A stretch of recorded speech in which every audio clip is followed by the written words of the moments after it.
আসসালামু আলাইকুম। আশা করি সকলে ভালো আছেন। আজকে খুব শক্ত একটি সিদ্ধান্তের আলোচনা আপনার সাথে করব। সময় এসেছে আমাদের একটি ঐক্যবদ্ধ প্ল্যাটফর্মে ঘুরে দাঁড়াবার। আমি মনে করি এটাই আমাদের মুখ্য সময়। আমরা সকল বিনিয়োগকারী যদি ঐক্যবদ্ধ হতে পারি এবং আমার পোর্টফোলিও শেয়ার যদি আমি বিক্রি না করি, তাহলে কিনতে পারবে না, দরপতন হবে না। আমি বিক্রি করব না। দেখুন, একটি সিদ্ধান্তের একটি প্ল্যাটফর্মে আমরা ঐক্যবদ্ধ যদি হতে পারি, এর ফলাফল আমরা নিশ্চয় পাব। আমাদেরকে এই জন্য আমি আপনাদের সাথে এর আগেও আলোচনা করেছি, আমাদের এই প্ল্যাটফর্মটা বড় করা দরকার। এই প্ল্যাটফর্ম যখন বড় হবে, যখন আমার মুষ্টিমেয় বিনিয়োগকারী যখন আমরা কোনো সিদ্ধান্ত নেই, তখন আমরা সেখানে দাঁড়িয়ে থাকতে পারি না। কারণ কিছু কিছু চক্রান্তকারী, আপনি একটা জিনিস খেয়াল করে দেখবেন, যখন কোনো প্রোডাক্টের দাম বাড়তে শুরু করে, মাঝে মাঝে দেখবেন একটা ট্রেড করে 5টা 2টা 1টা করে দাম ফলায় দেয়। এরা কারা? সবাই চায় বাজারের দাম, আপনার প্রোডাক্টের দাম বেড়ে যাক, কিন্তু এই যে কতিপয় ট্রেড হয় যেগুলো আপনার ট্রেড সংখ্যা বাড়ায়, ভলিউম হয় না, পাশাপাশি প্রতিবার 10 পয়সা করে কম দিয়ে 1টা 2টা 3টা 5টা ট্রেড করে তারা সেটা দাম ফেলিয়ে দেয়। তাহলে আপনি নিজেই আপনার সন্তানের মুখে বিষ ঢেলে দিচ্ছেন, আপনি নিজেই আপনার পায়ে আপনি কুড়াল মারছেন, বা আপনি বাজারকে ধ্বংস করার চক্রান্ত করছেন। আমি সকলের মাধ্যমে, আমি বিনিয়োগকারীদের পক্ষ থেকে আমি একটি বার্তা দিতে চাই। আমি কমিশনার সহ, চেয়ারম্যান সহ যারা নিয়ন্ত্রণ সংস্থার দায়িত্ব রয়েছেন, মিনিমাম 1000 বা মিনিমাম একটা ভলিউম বা একটা প্রাইস, যেমন ধরুন 5000 কিংবা সর্বনিম্ন 2000 ছাড়া ট্রেড করতে পারবে না। আইদার প্রাইসের দিকে যেতে পারেন কিংবা আপনি প্রোডাক্টের দিকে যেতে পারেন। যেহেতু আমাদের বিভিন্ন ক্যাটাগরি, বিভিন্ন প্রাইসের এখানে শেয়ার আছে, সুতরাং আমার মনে হয় 2000, 2500 কিংবা 3000 সর্বনিম্ন ভ্যালু আপনাকে ট্রেড করতে হবে। কারণ আপনি যেমন ধরুন একটা শেয়ারের দাম 15 টাকা, 20 টাকা কিংবা 25 টাকা যখন হয়, যখন কেউ একটি শেয়ার ট্রেড করে 10 পয়সা কমিয়ে দিয়ে ট্রেড করে, এই তার 10 পয়সা কমিয়ে দিয়ে ট্রেড করলো, কিন্তু যারা স্ক্রিনে দেখে, বিশেষ করে যারা আপনার পোর্টফোলিওতে বা নিজের মোবাইলে অ্যাপসের মাধ্যমে ট্রেড করে না, তারা কিন্তু এই জিনিসটা দেখতে পাচ্ছে না, বা এটা কিন্তু একটা বাড়ি খায়। ভলিউম ওঠার সময় এটা প্রচণ্ড রকম একটা নেগেটিভ ইম্প্যাক্ট পড়ে। তো সুতরাং আমাদের শস্যের ভিতরে যে ভূত রয়েছে, আমাদের মধ্যে যারা একটা চক্রান্তকারী কাজ করে, তারা কিন্তু এই দাম ফেলে দেওয়ার জন্য এবং নিজে কেনার জন্য তারা এই চক্রান্ত করে।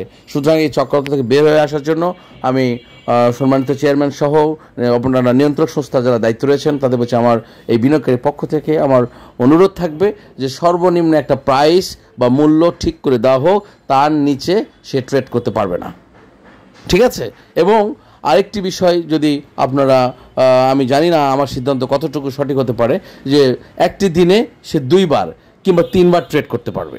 একটি দিনে একটি দিনে একটি কোম্পানির 2বার সে বাই করতে পারবে, 2বার সে সেল করতে পারবে।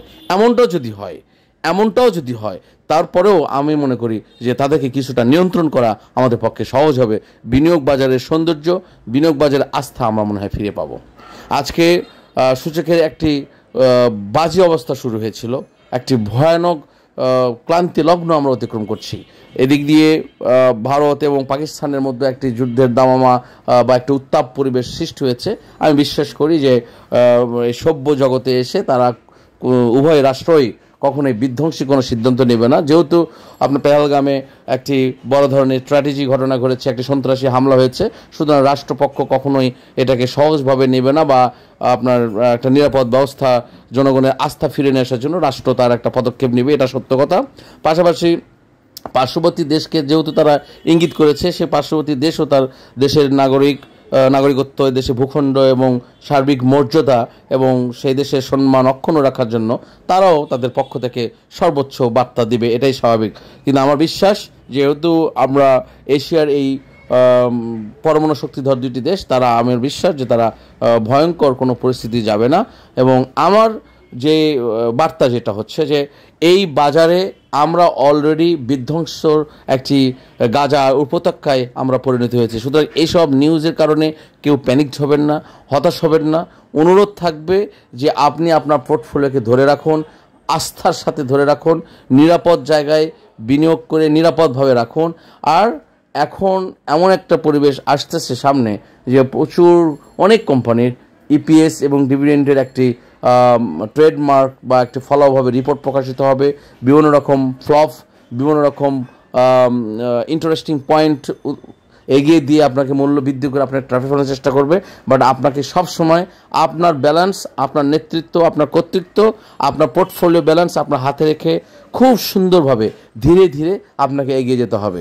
যারা অনেকটা আটকে গেছে, এই বাজারে সবচেয়ে বেশি ভয়ানক গ্রুপ হচ্ছে আমার বিনিয়োগকারী ভাই বোনরা, যারা অনেকেই আটকে গেছেন। আমি তাদের প্রতি অত্যন্ত দুঃখের সাথে আমি সহমর্মিতা প্রকাশ করছি। আমি জানি যে যখন মানুষের টাকা থাকা সত্ত্বেও কাগজে কলমে আপনি একটা অসহায়ত্ব ভূমিকা পালন করছেন, এই অবস্থায় আসলে অত্যন্ত দুঃখজনক। বাট নিয়তির নির্মম পরিহাস যে আমরা এই বিনিয়োগ বাজারে আমরা এখনও ঐক্যবদ্ধ হতে পারি নাই। আমরা বিনিয়োগ বাজারে বিনিয়োগকারী আমরা সভ্য হতে পারি নাই। আমরা শুধু ব্লেম দেওয়া শিখেছি, আমরা নিজের ভালোটা বুঝি না, আমরা অস্থিরতার মধ্যে আছি। আমরা বিনিয়োগ বাজারে যে মূল ক্যারেক্টার সেটাকে আমরা লালন করি না। আমরা আজকে কিনবো, কালকে বিক্রি করব, 10 পয়সা লাভ হলেই বের হয়ে যাব, 2000 টাকা লাভ হলেই বের হয়ে যাব, এই মানসিকতার কারণেই আমরা এই বাজারটাকে আমরা ধ্বংস করেছি। আমরা নিজেদের মধ্যে যখন একটা ঐক্যবদ্ধ প্ল্যাটফর্ম তৈরি হবে, নিজেদের মধ্যে যখন একটা আস্থার পরিবেশ তৈরি হবে, বিনিয়োগ বাজারের মূল চরিত্র যখন আমরা বুঝতে পারবো, যখন আমরা নিজেদের ভালো নিজে বুঝবো, কারো গুজবে আমরা মাথা না দিয়ে আকৃষ্ট না হয়ে সেদিকে ধাবিত না হয়ে নিজের সিদ্ধান্ত নিয়ে যখন আমরা ভালো কিছু সিদ্ধান্তের দিকে এগিয়ে যাব, এবং আমি কিভাবে লেনদেন করব, কিভাবে ট্রেড করব, আমি কতটুকু কিনবো, কতটুকু ব্যালেন্স আমার থাকবে, বাজারে পতন হলে আমি কতটুকু রিকভারি করতে পারবো, এবং কি টাকা আমার কোন ধরনের টাকা, কোন ধরনের ক্যাপিটাল আমি এখানে ইনভেস্ট করতে পারবো, সেটাও আমাদের জানা দরকার। আমরা অনেক সময় মার্জিন লোন নিয়ে এমন রিস্কি প্রোডাক্ট কিনি যে দাম পড়ে গেলে তিনি হাই হুতাশ করা শুরু করে দেন এবং তার এক সময় পোর্টফোলিও জিরো হয়ে যায়, নেগেটিভ হয়ে যায়। সো আমরা এই বিনিয়োগ বাজারে অবশ্যই আপনি ওই ধরনের রিস্কি প্রোডাক্ট, রিস্কি ক্যাপিটাল নিয়ে আপনি এই বিনিয়োগ বাজারে এসে আপনি অবশ্যই বিনিয়োগ করবেন না। কারো কাছ থেকে ধার করে টাকা, কোনো ইন্টারেস্টের টাকা নিয়ে আপনি বাজারে বিনিয়োগ করবেন না। আপনার কিছু লেজার মানি যদি থাকে, আপনি কোম্পানি স্টাডি করবেন, অ্যানালাইসিস করবেন, পোর্টফোলিও দেখবেন, এরপর আপনি পর্যায়ক্রমে ধীরে ধীরে আপনি ইনভেস্ট করবেন। যারা আটকে গেছেন, এখন আপনাদের কাছে একটাই বিষয় যে আপনারা খুব ধীরস্থিরভাবে ঠান্ডার সাথে সংযুক্ত হয়ে থাকতে হবে, নতুবা আপনি যদি বের হয়ে যান, আপনার কিন্তু এই ফিরে আসার, রিটার্ন হওয়ার বা একটা সময় যখন আপনার দাম বৃদ্ধি পাবে, তখন শুধু আফসোস করে তাকিয়ে থাকা ছাড়া আর কোনো আপনার গন্তব্য বা পথ বা আপনার কোনো কিছু খোলা থাকবে না। সুতরাং আমরা প্রচণ্ড আশাবাদী যে বাজার ঘুরে দাঁড়াবে। অনেক কোম্পানি অনেক ভালো কিছু সিদ্ধান্ত নিয়েছে, কিছু কোম্পানি ভালো ইপিএস গ্রো করছে, কিছু কোম্পানির আপনার ডিভিডেন্ড ডিক্লারেশনে আসতেছে। সুতরাং বিশেষ করে এখন ব্যাংক সেক্টরে, আমি আপনাদেরকে ব্যাংক সেক্টরে যে কথাগুলো বলেছিলাম, যে সমস্ত ব্যাংক গত অর্থ বছরে 2000 কোটি টাকার বেশি প্রফিট করেছে, আপনারা সেই ব্যাংকগুলোর দিকে চোখ রাখতে পারেন, আপনাদেরকে হতাশ করবে না। পাশাপাশি অনেক কোম্পানি যেগুলো ক্যাটাগরি পরিবর্তন হবে, বি থেকে এতে আসবে এবং জেড থেকে বিতে আসবে, সেই কোম্পানিগুলো আপনার সাময়িকভাবে বিনিয়োগ করে একটা ভালো প্রফিট নিতে পারবেন। তবে একটা কথা মাথায় রাখতে হবে যে একবারে এক ভলিউমে এক ট্রেডে সব কিনে পোর্টফোলিও এমটি করবেন না, পর্যায়ক্রমে ধীরে ধীরে আপনারা এগিয়ে যাবেন।